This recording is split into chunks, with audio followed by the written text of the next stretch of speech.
So off they go from the inside out. Brooke Carson of Illawong Reesby, Ella Caluso of Bankstown, Aisha Stevel of Illawong Reesby, Olivia Southby of Campbelltown, Lillian Patterson from the Blue Mountains, Natasha Ward goes for Randwick Botany Harriers, Tessa Newitt of Essex West, Olivia Pider of Westfields, Carolina Costas of the University of New South Wales, Rebecca Solomon is an unattached athlete, and Bronwyn Poole rounds out the field of 11 for Trinity.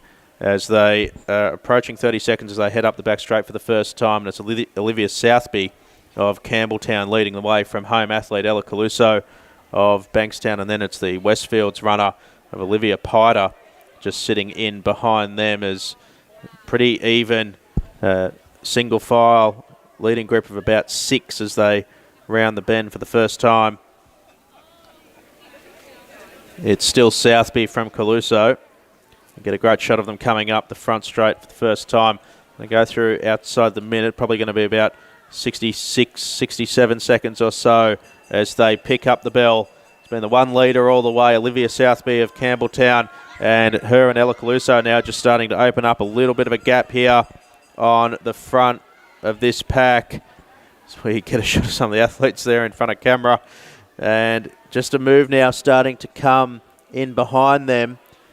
It's hip number 6, Natasha Ward of Randwick Botany Harriers, starting to move up on the outside, and she's made what's looking like a decisive move in this race. Goes around the shoulder of Southby, who's done the leading for the vast majority of this race, and it's Natasha Ward who bided her time in the first 400 metres and has really kicked down as she swings around the home turn and opened up a gap of probably 10 metres or so on the front of the field.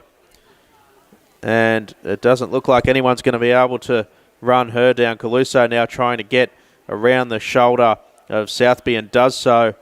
So the two that were battling for the lead early on have switched positions. But it was a decisive move at about 450 metres into this race from Natasha Ward. The 16-year-old of Randwick's going to come down and take out the women's C race here in the 800.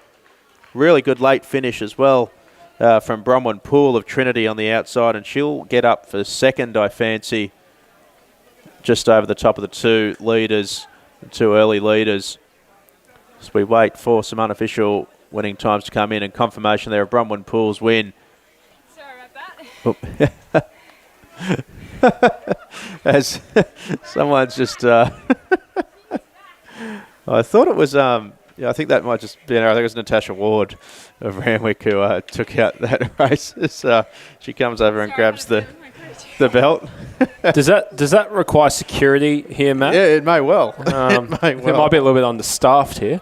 That was a good moment. I think it was Natasha Ward. Yeah, just looking at our timing screens here, but I think it was Natasha Ward getting the win there from Bronwyn Poole of Trinity, who looked